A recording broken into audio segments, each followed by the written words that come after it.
Баяғыда көп келді күш қуатым, бар еді бір әдетім тіс жұлатын. Қазір үнсіз айдаймын бет ешкімді, тістің көбін құрттым ғой ысқыратын.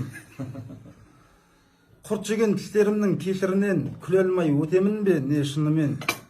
Жын соққандай боламын білесің бе, жел соққанда тісімнің тесігінен. Күледі бұл түрімді адам көрсе, адамға көрсетпеймін шамам келсе. Мен балама беремін амалсыздан, әкем нанның қатысын маған берсе. Тістерім түгел кезде саспайтынмын, тас шайнап құм түкіріп тастайтынмын. Азулы ақын дейді біреу мені, мен болсам аузымды ашпай тұрмын. Аузым есігіндей құжыраның білгенмін бұзыларын. Көршімнің иті маған ырылдайды, ал мен оның тісіне қызығамын.